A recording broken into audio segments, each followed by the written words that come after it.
कहानी उस समय की है जब मर्यादा पुरुषोत्तम भगवान श्री राम प्रजा के कल्याण व समृद्धि के लिए अश्वमेध यज्ञ कर रहे थे, पर यह यज्ञ शुरू करने में अनेक बाधाएं उत्पन्न हो रही थी।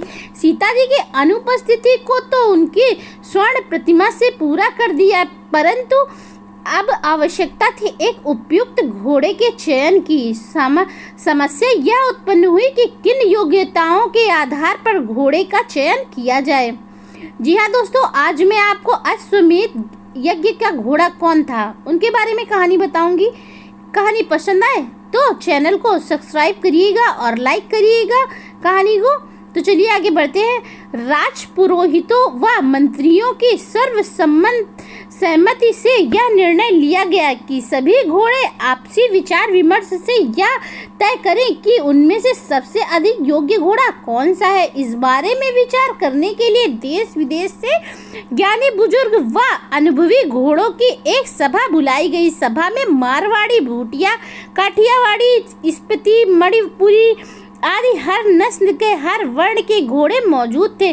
सभा के संचालन की सभी जिम्मेदारी तेजस नाम के एक बुजुर्ग घोड़े ने ले ली थी, जो अपने जवानी के दिनों में महाराजा दशरथ के रथ की शोभा बढ़ा चुका था। तेजस का सभी घोड़े बहुत सम्मान करते थे तथा उन्हें आदर पूर्वक तात कहते थे। जैसे ही सभा के शुरू होने की घोषणा हुई, सभी घोड़े एक साथ अपनी अपनी राय देने लगे। पूरे सभागार में सिर्फ और सिर्फ घोड़ों के हिनहिनाने की आवाज आ रही थी। स्थिति को बिगड़ता देख तात ने सामने आकर सबसे शांत रहने का निवेदन किया और कहा कि सभी एक एक करके अपने विचार रखें।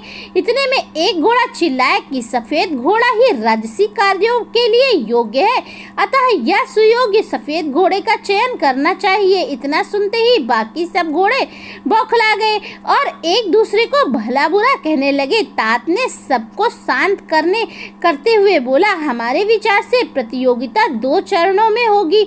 पहले चरण में हर वर्ग से एक घोड़ा चुना जाएगा और दूसरे चरण में सभी जीते हुए घोड़ों में से योग्य घोड़े का चयन और मतदान के द्वारा किया जाएगा। यह विचार सभी को पसंद आया और सभी ने अपनी सहमति दे दी। तय हुआ कि 2 दिन पहले चरण की परीक्षा होगी, जिसमें हर वर्ण के इच्छुक घोड़े प्रतिभाग कर सकते हैं।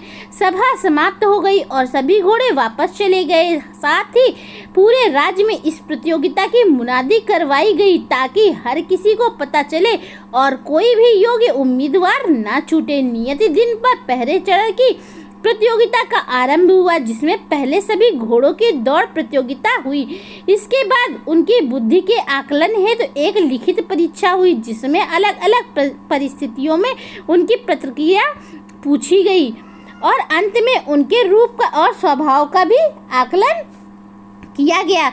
जिसके पश्चात हर वर्ण से एक एक घोड़े को चुना गया। हर कोई कलयुग का चुनाव तो था नहीं।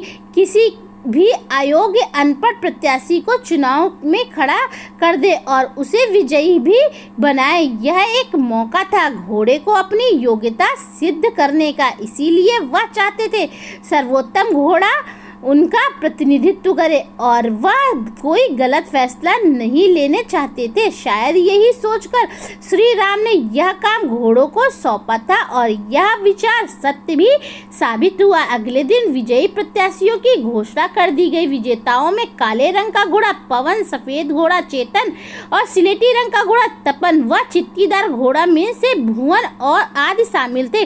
प्रतियोगिता का पहला चरण तो पूरा हो चुका था। अब बारी थी दूसरे चरण की, यानी मतदान।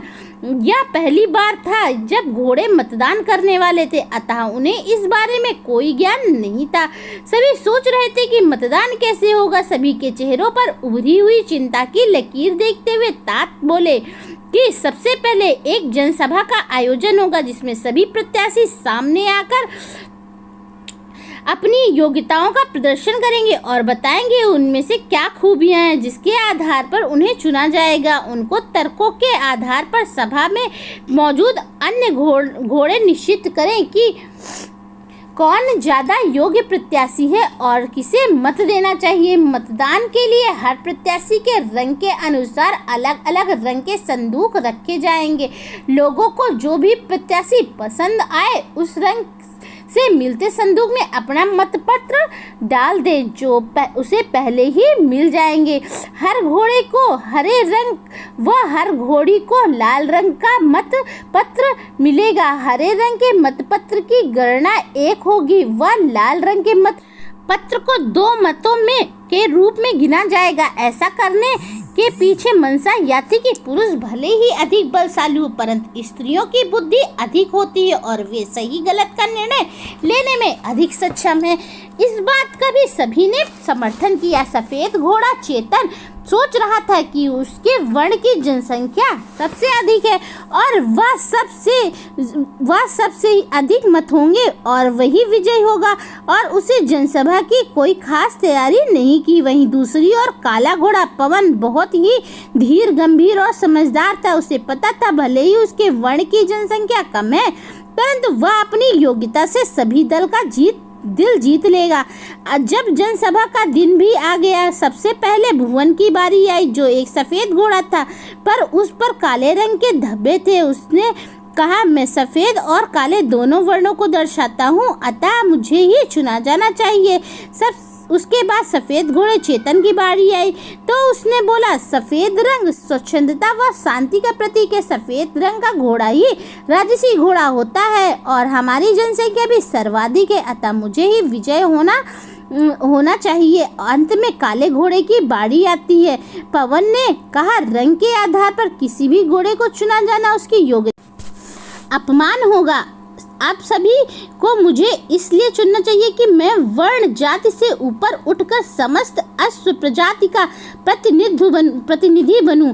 आप सभी का जो भी निर्णय हो मुझे शिरोधार्य होगा। सभी घोड़ों का पक्ष सुनने के बाद मतदान हुआ और काले घोड़े की विजय हुई। पवन को पवित्र जल से स्नान करवाया गया तथा राजसी वस्त्रों के साथ अश्वमेध यज्ञ हेतु श्री राम ने समक्ष प्रस्तुत किया गया। इस प्रकार अश्वमेध यज्ञ का घोड़ा पवन विजयी बना, जो श्याम वर्ण का घोड़ा था, और तब जाकर अश्वमेध यज्ञ आरंभ हुआ। अगर आप सभी को यह कहानी विचित्र लगी हो तो मैं सबके सामने यह कहानी लिखकर अपना मकसद स्पष्ट करना चाहूंगी। इस कहानी को लिखने का यह मकसद है, यदि घोड़े में इतनी समझ है तो अपना सुयोग्य उम्मीदवार चुन सके, तो हम क्यों राजनेताओं के लोकानुभाव बातों में आकर गलत प्रत्याशी को विजयी बनाते हैं। हमें अपने मत का सही इस्तेमाल करना होगा, तभी हम अपने देश की सुरक्षा व प्रगति को सुनिश्चित कर सकेंगे। धन्यवाद।